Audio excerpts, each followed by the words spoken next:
elected third-tier government has been sacked by the same misguided arrangement just to satisfy the inordinate ambition of one man.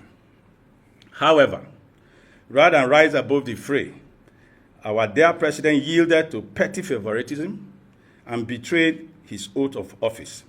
He solemnly swore to before God and man, which was to do right to all manner of people according to law, without fear or favor, without affection or ill will. So guys, Tinubu keep receiving more gbasgbos from the people of Rivers State. Recently, an Ijaw leader came out to say they want to declare Republic of Ijaw Nation, that they don't want to be part and parcel of Nigeria anymore since Fubara was ousted. I mean, the people of Rivers have been sorrowing and they've been coming out to, make all kinds of statements. Now, this group that is also loyal to Governor Sim Fubara has come out to tell Tinubu that he betrayed the constitution he swore to, and they are mandating him to remove the sole administrator and bring back Fubara immediately. In short, these people are not playing. Tinubu was thinking that removing Fubara was just going to be as cheap as he thinks, but guess what? These people keep saying they are just issuing all this warning, but when the time comes, they are going to be taking their own action. So guys, I'm going to allow you to take a look at what this group has got to tell the president of Nigeria over removing Fubara and giving Rivers State a sole administrator, which is what they know that the constitution does not allow. Let me allow you to take a look at what they've got to say. Take a look. The Supreme Council for Sin notes that despite provocative statements and belligerent attitude of opponents towards the governor, Governor Fubara had demonstrated goodwill and disposed to the implementation of the ruling of the Supreme Court. The pronouncement made by the Supreme Court in Rivers State and on Rivers State crisis were getting bold and monumental. In one of the judgments, the Apex Court barred the Central Bank of Nigeria, the Accountant General of the Federation, and other agencies from releasing funds to Rivers State government until it purges itself of what the court described as flagrant disobedience to court orders. All attempts to get this sorted out were frustrated by the pro-Wike lawmakers under the speakership of Martins Amewule, putting the lifeline of civil servants, contractors, and functionaries of government into a state of comatose. Apart from ensuring that the lawmakers function effectively, which they frustrated, their inaction in ensuring that the governor presents the budget puts Rivers State in a big risk. Again, a verdict that barred the ruling local government by unelected people, requiring that only an updated voters register should be released by INEC, we consider as a group as a dubious judgment. Other states had earlier conducted their own local government elections using the same INEC register. Today, an entire democratically elected third-tier government has been sacked by the same misguided arrangement just to satisfy the inordinate ambition of one man. However, rather than rise above the fray, our dear president yielded to petty favoritism and betrayed his oath of office. He solemnly swore to before God and man, which was to do right to all manner of people according to law, without fear or favor, without affection or ill will. If President Tinubu had conveniently disguised his true intentions in the past, his broadcast to the nation on the 18th of March 2025 betrayed his bias and fell far below the standard of comportment expected from his exalted office. Without doubt, the Nigerian Constitution does not empower the president to remove an elected governor, deputy governor, or state assembly.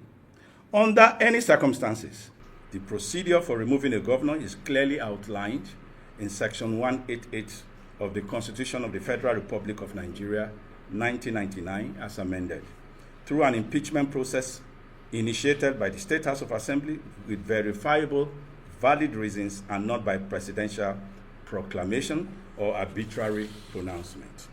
Section 305 of the Constitution allows the president to declare a state of emergency only in extreme cases where public safety, national security, or Nigeria's sovereignty is at serious risk. However, it does not grant him the power to suspend elected officials or to demolish democratic structures as he has brazenly done in Rivers State. Furthermore, Section 3051 states that any proclamation of emergency is subject to the provisions of this Constitution, meaning it cannot override the tenure and removal procedures of a governor. However, the conditions under Section 3053 declaring a state of emergency include war or external aggression, breakdown of public order and safety, natural disasters, or any other grave emergency threatening Nigeria's corporate existence. It is known fact that none of these conditions exist in the current circumstances in Rivers State. There is no war, there is no widespread violence, there is no breakdown of law and order, and nothing to have warranted declaration of state of emergency in Rivers State.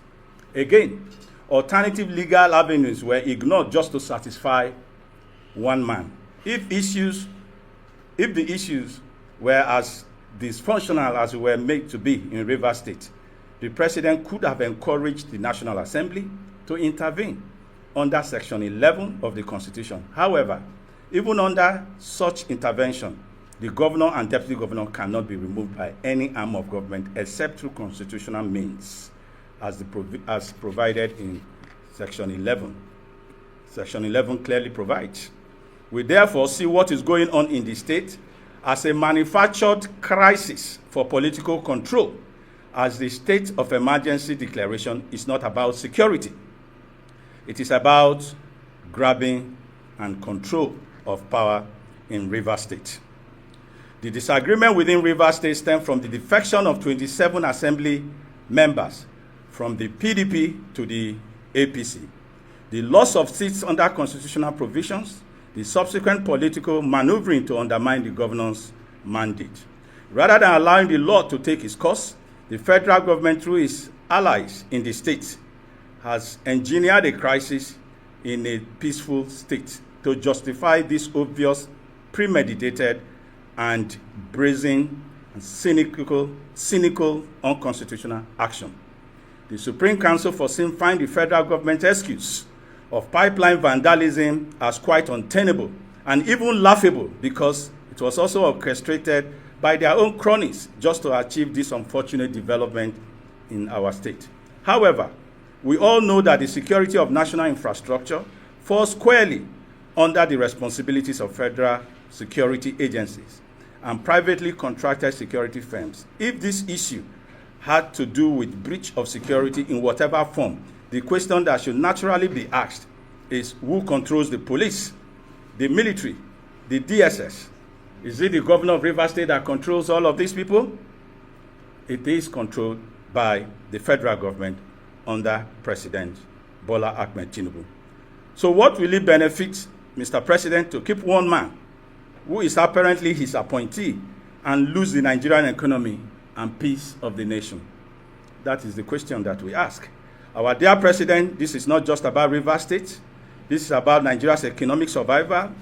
Our soldiers are fighting to keep Nigeria safe. There is no need to add other problems to the ones that we already have.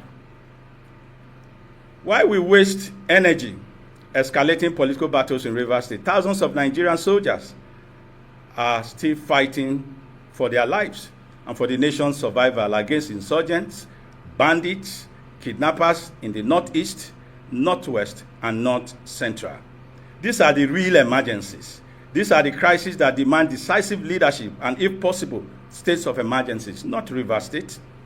The men and women of our armed forces are stretched thin, battling terrorists, criminal networks daily. They do not need yet another crisis to divert resources and attention by the establishment of another military rule in Rivers State. Our dear President, the Supreme Council for Sin worldwide, believes that Nigeria cannot afford to be fighting multiple fronts of wars, politically, economically and militarily. We do not open a new vista in Rivers State. And so wars are still raging. We don't need to add one. This portends disaster for our administration, the economy, and the nation.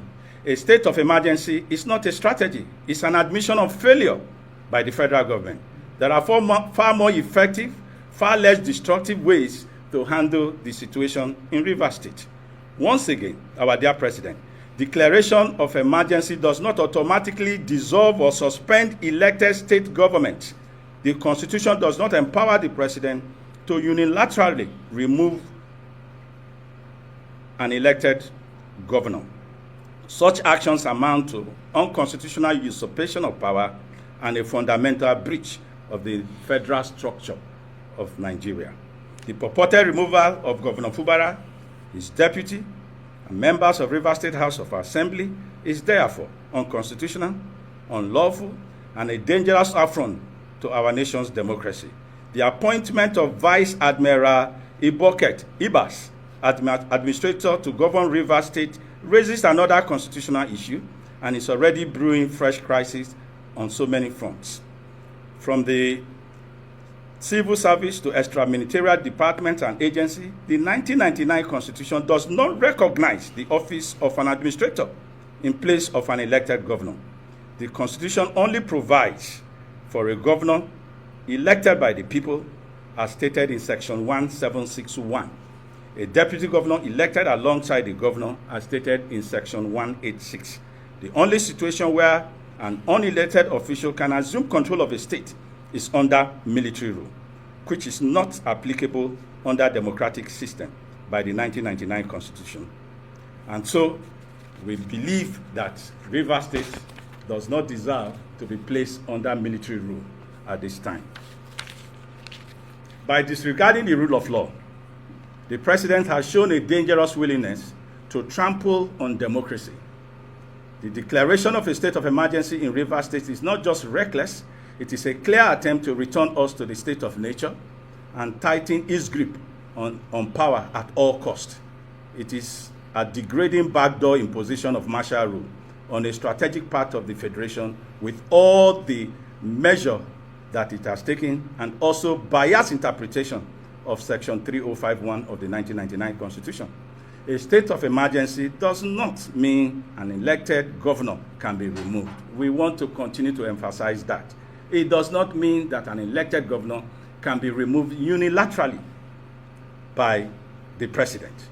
That is not our interpretation of a state of emergency. This decision does not align with democratic norms or good governance. Instead, it appears to be a predetermined action serving specific interest rather than the collective good of the people of Rivers State and Nigeria. This action constitutes unconstitutional overreach, setting a dangerous precedent that threatens democracy, the rule of law, and the separation of powers. If left unchecked, it could foster a culture of impunity, and other states in the Federation will also suffer from it.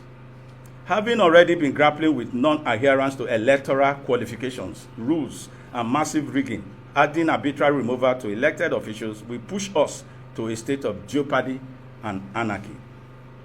In the light of the foregoing, the Supreme Council for Sin Worldwide hereby state as follows. 1. Calls on the President of the Federal Republic of Nigeria, Asiwaju Bola Ahmed Tinubu GCFR, and Commander-in-Chief of the Nigerian Armed Forces to see himself as the father of all Nigerians, irrespective of position and status, and to immediately bring to an end this state of near anarchy in Rivers State. 2. Be reminded of his role in the entrenchment of democracy as exemplified by his staunch support for the rule of law, equity, justice, and true federalism, which were what he stood for during his reign in Nadeko. 3. Ensure the speedy return and reinstatement of the democratically elected governor of Rivers State and all democratic structures under the governorship of Sir Siminalayi Fubara. 4. By all means, resist the temptation of being used by selfish politicians in the state as a cover to perpetuate the dismembership of already constituted democratic structures in the state to satisfy personal interests. 5, warns that suspending elected officials under democratic rule sets a dangerous precedent that undermines democracy and could be misused to unseat elected governments in future. 6, demands that all action taken in Rivers State strictly conforms to constitutional provisions and Nigeria's democratic norms. And finally, encourages all stakeholders, including the judiciary, civil society, the international community, to closely monitor the situation in Rivers State to prevent unconstitutional governance and abuse of power and ensure the return of the governor of Rivers State, Sir Siminalayi Fubara. The Supreme Council for Sin Worldwide remains committed to upholding the Constitution, defending democratic governance, and ensuring the rule of law prevails in Nigeria. We have even seen in recent times part of the movie to continue to paint the governor in bad light, as demonstrated by the former head of service, who was apparently coerced to say things that are not tenable, just so that they continue to paint the governor in bad light. We, as a group, condemn that poorly scripted movie, and to say that they should desist from such deceits. Nigerians are not deceived. We stand by the fact that we have elected a governor, and that governor has a mandate of Rivers people, and he must be returned as governor for Rivers State. You can see what is happening in Rivers State. Rivers State still does not experience peace. I mean, the sole administrator has not helped in any way. That means that Tinubu actually took the wrong decision, because the constitution does not even allow him to do what he did in Rivers State. Some people said they've gone to court, like, the PDP governors have gone to court. Also, Serap has dragged Tinubu to court. They said Fubara does not have that legal standing to take Tinubu to court. And people are still saying, even those that have ended up going to court, which judge is still going to handle this case? Is it not the same judges that we know who have been issuing judgments that have, been destroying the nation? So there are a whole lot of reactions when it comes to Rivers State crisis.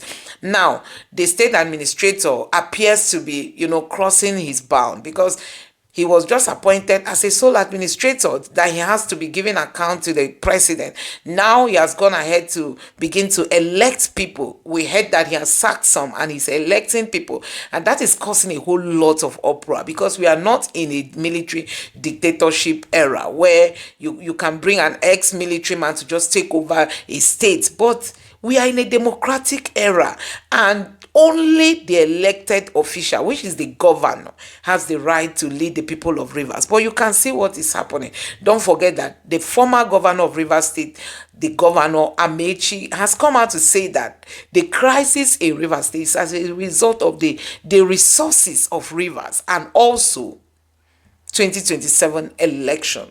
I don't know what you make of all this, such a great allegation, that is all about the resources. Does it mean that these people are not, these politicians?